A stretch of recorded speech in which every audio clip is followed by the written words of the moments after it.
ফিরে যাও, নলে গুপ্তধনের সাথে তোমার প্রাণও বন্দী হবে।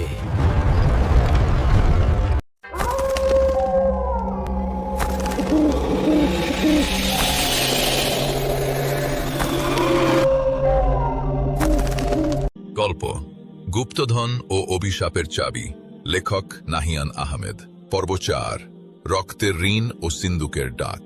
বিকেলের ম্লান আলো দ্রুত মিলিয়ে গিয়ে চারপাশটা এক নিশ্ছিদ্র অন্ধকারে ডুবে গেল। রতন পাথরের মূর্তির মতো ঘরের কোণে বসে আছে। তার চোখের সামনে বারবার ভেসে উঠছে চাবির সেই রক্তহিম করা লেখা, বিনিময়ে দিতে হবে আপনজনের প্রাণ। পাশের ঘরে মা কেসে উঠলেন।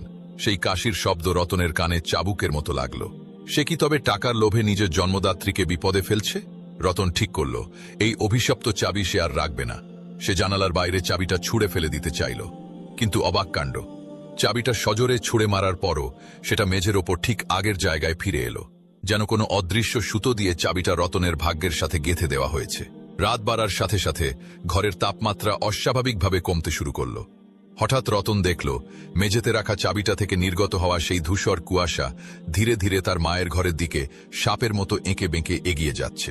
রতন চিৎকার করতে চাইল, কিন্তু তার গলা দিয়ে কোনো শব্দ সরল না। ঠিক তখনই ঘরের দেয়ালে এক বিশাল ছায়া ফুটে উঠল। ছায়াটা মানুষের মতো, কিন্তু তার হাতগুলো অস্বাভাবিক লম্বা। সেই ছায়া মাটির ওপর দিয়ে নয়, দেয়াল বেয়ে ধীরে ধীরে মায়ের দরজার দিকে এগোচ্ছে।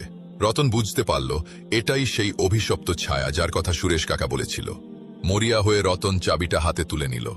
আশ্চর্যের বিষয়, চাবিটা স্পর্শ করতেই তার শরীরে এক অদ্ভুত শক্তির সঞ্চার হল।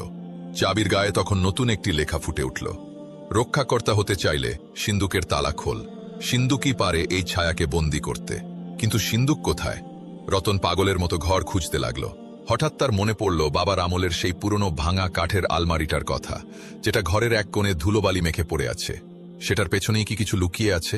রতন আলমারিটা সরাতেই মেঝেতে একটা গোপন দরজা দেখতে পেল।